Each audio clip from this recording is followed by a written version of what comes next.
Rappelle-toi la première fois que l'on t'a dit que la curiosité était un vilain défaut. Je suis certaine qu'on te l'a appris très jeune et que sur le moment, tu as ressenti comme une petite piqûre de culpabilité, comme si vouloir en savoir plus était quelque chose de mal. Alors, si je te disais là maintenant que cette curiosité qu'on t'a appris à réprimer est en fait une force puissante qui peut t'aider à transformer ta vie. Dans cette vidéo, je vais démonter cette croyance pour te montrer que contrairement à ce que tu as entendu, ta curiosité peut être un précieux atout. Donc, mon objectif est simple, clair et précis. Je vais défendre l'idée que la curiosité n'est pas un défaut, mais au contraire une qualité, pour t'encourager à la cultiver et à la développer. C'est un sujet qui me tient à cœur, tout simplement parce que on me l'a souvent reproché, jusqu'à ce que je comprenne que ma curiosité était plus une qualité qu'un défaut. Et avec le recul et au vu de tout ce qu'elle m'a poussé à faire, je peux dire aujourd'hui que je suis plutôt fier de faire partie de la team des curieuses. Et je vais t'expliquer pourquoi. Mais avant de commencer, il faut prendre le temps de comprendre pourquoi la curiosité souffre d'une si mauvaise réputation. Et il n'y a pas besoin de réfléchir bien longtemps pour comprendre qu'elle souffre d'une confusion, parce qu'on oublie de faire la différence entre la curiosité mal placée et la simple curiosité. Je serai évidemment d'accord pour dire que la curiosité mal placée est un vilain défaut. D'ailleurs, ça devient de l'indiscrétion. Mais il est important de bien faire la différence entre les deux pour qu'on puisse comprendre, sans aucune culpabilité, qu'être curieux, c'est une bonne chose. Quand on parle de curiosité mal placée, on pense aux personnes qui aiment fouiller dans la vie privée des gens ou s'intéresser à des choses qui ne les concernent pas. Et là, c'est bien évidemment un défaut. Par contre, la bonne curiosité, elle, va te pousser à être ouvert à la découverte, à t'intéresser à des sujets passionnants, à poser des questions pertinentes et à toujours trouver tes propres réponses. C'est un vrai moteur qui va t'amener toujours plus loin. Si on prend l'exemple de Steve Jobs, il avait une curiosité insatiable pour la technologie et le design. Et c'est grâce à cette curiosité qu'il a été poussé constamment à innover pour créer des produits révolutionnaires comme l'iPad et l'iPhone. Il est donc crucial de bien comprendre que si tu choisis de diriger ta curiosité vers des objectifs constructifs et enrichissants, tu ne peux que t'améliorer et même avoir un impact positif sur le monde qui t'entoure. D'ailleurs, pour bien le comprendre, il suffit de s'appuyer sur sa définition qui dit que la curiosité est un désir insatiable d'apprendre, de découvrir et de comprendre le monde qui nous entoure. Imagine-toi enfant, émerveillé par tout ce qui t'entoure, posant des milliers de questions. Cette curiosité naturelle est une force motrice qui nous pousse à explorer et à comprendre. Pour prendre un exemple concret, pense à l'invention de l'électricité. Sans certains chercheurs comme Benjamin Franklin, qui s'est intéressé à la foudre, ou Thomas Edison, qui a fait des milliers de tentatives pour inventer l'ampoule électrique, nous en serions encore à s'éclairer à la bougie. Et avec ces deux exemples, on peut dire que leur curiosité n'a pas seulement étanché leur propre soif de savoir, mais elles ont transformé le monde. D'ailleurs, on peut dire que toutes les inventions sont nées de la curiosité d'une personne. Et c'est cette curiosité que je défends et que j'encourage aujourd'hui comme vrai moteur d'apprentissage. Parce que quand on est curieux, on a toujours envie d'en savoir plus. Et c'est cette envie qui nous pousse à lire, à nous renseigner, à nous former et à poser les bonnes questions pour en apprendre toujours plus. Si on regarde le cas d'Albert Einstein par exemple, c'est sa curiosité pour la nature de la lumière et le fonctionnement de l'univers qui l'ont poussé à se poser des questions que personne ne s'était posées avant.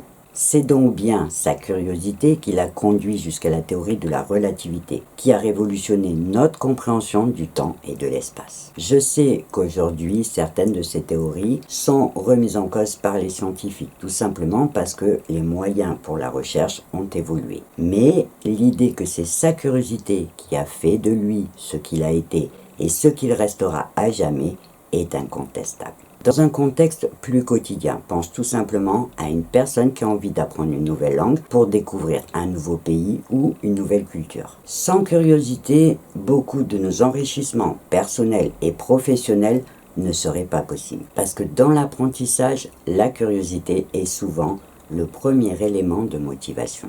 Et c'est aussi une qualité qui te pousse souvent à trouver tes propres solutions. Pour prendre un exemple simple, imagine ta machine à laver qui tombe en panne.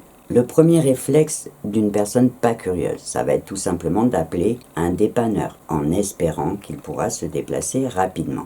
Alors qu'une personne curieuse va d'abord prendre le temps de comprendre d'où vient la panne pour voir si elle ne peut pas la réparer elle-même. Et pour tout te dire, si j'ai choisi cet exemple, c'est tout simplement parce que ça m'est arrivé il n'y a pas très longtemps. Donc, je te raconte. Ce jour-là, je mets une machine de linge à tourner, comme d'habitude, et au bout de 5-10 minutes, je passe jeter un œil pour voir si tout allait bien. Et là, catastrophe, j'entends un drôle de bruit et je m'aperçois que mon tambour est bloqué. Première réaction, évidemment, la panique. Tu prends même pas le temps de réfléchir à la faire dépanner que tu es déjà en train de t'imaginer dans un magasin en train d'en racheter une. Donc, première réaction, la panique. Mais quand je me suis calmé, qu'est-ce que j'ai fait ? Je suis allé sur YouTube et j'ai fait mes petites recherches. Et grâce aux conseils que j'ai trouvés, j'ai réussi à sortir mon linge et à faire des tests pour comprendre d'où venait la panne. Au final, j'ai ouvert le capot arrière de ma machine. Effectivement, ma courroie avait juste sauté. Je l'ai donc remis en place et 5 minutes plus tard, ma machine remarchait normalement. Alors, c'est juste une petite réparation, mais en attendant, j'ai économisé le prix d'un dépannage et surtout, j'ai récupéré ma machine dans le quart d'heure qui suivait. Et cet exemple montre bien la différence du mode de pensée entre une personne qui est curieuse et celle qui ne l'est pas. Après, évidemment que la curiosité ne se limite pas à l'apprentissage. Comme je te le disais, avec l'invention de l'électricité, elle est à l'origine de nombreuses découvertes et innovations. Imagine un monde sans les découvertes scientifiques et technologiques qui ont façonné notre vie moderne. Si les explorateurs comme Christophe Colomb n'avaient pas eu la curiosité de vouloir savoir ce qui se trouvait au-delà de l'horizon, notre monde serait encore divisé en petits royaumes isolés. Et si Alexander Fleming n'avait pas eu cette curiosité pour la moisissure et les cultures bactériennes, il n'aurait jamais découvert la pénicilline, un antibiotique révolutionnaire qui a sauvé des millions de vies depuis. Il existerait bien sûr des milliers d'exemples qui prouvent que la curiosité n'est pas seulement bénéfique pour l'individu, mais qu'elle peut aussi avoir un impact monumental sur notre société. Et si cette vidéo me tenait tant à cœur, comme je te l'ai expliqué au début, c'est tout simplement parce que ma propre expérience personnelle m'a convaincu qu'il fallait absolument tordre le cou à cette fausse idée reçue du vilain défaut. Parce que depuis que je suis enfant, on m'a toujours reproché d'être trop curieuse. Et évidemment, je l'ai toujours pris comme un défaut. Jusqu'à ce que je comprenne par moi-même que ma curiosité était au contraire une qualité qui m'avait permis de découvrir mes passions et d'apprendre tout ce que j'ai appris dans ma vie. Parce que c'est elle qui m'a conduit et qui me conduit toujours à découvrir de nouveaux domaines, à rencontrer des gens incroyables et à vivre de belles histoires. Et aujourd'hui, c'est aussi grâce à elle que j'ai pu créer des projets qui me passionnent. Donc, tu comprendras que j'ai toujours du mal à entendre que la curiosité est un vilain défaut, alors que je suis convaincu qu'au contraire, c'est un excellent catalyseur d'épanouissement et de réussite. Il faut aussi bien comprendre que ce n'est pas parce que tu es curieux que tu auras automatiquement une attirance pour la curiosité mal placée. Parce qu'au final, avoir le goût des indiscrétions, c'est carrément une philosophie de vie différente. Et je pense que beaucoup de personnes ont du mal à le comprendre. Parce qu'on a tout simplement perdu l'habitude de faire des nuances. Dans de nombreux domaines, on a pris l'habitude de tout généraliser sans prendre le temps de réfléchir. Et pour tout te dire, ce constat n'est pas nouveau, puisqu'à l'époque où j'étais directrice d'un centre de loisirs maternel, développer la curiosité de l'enfant a toujours été un de nos premiers objectifs de notre projet pédagogique. Et il a toujours fallu qu'on se justifie justement à cause de ce mot curiosité. À savoir que je serais aussi tenté de te dire qu'il faudrait peut-être se demander pourquoi à la naissance, les enfants sont dotés justement d'une bonne curiosité. Je vais m'arrêter là pour cette vidéo en espérant que j'aurai réussi à te persuader que ta curiosité n'est pas un défaut mais au contraire une qualité que tu dois développer pour apprendre et t'épanouir. Et aussi, j'espère t'avoir donné d'avoir envie d'explorer de nouveaux horizons. Dis-toi que c'est ta clé pour ouvrir les portes de nouveaux horizons et souviens-toi que chaque grande découverte a commencé par une question.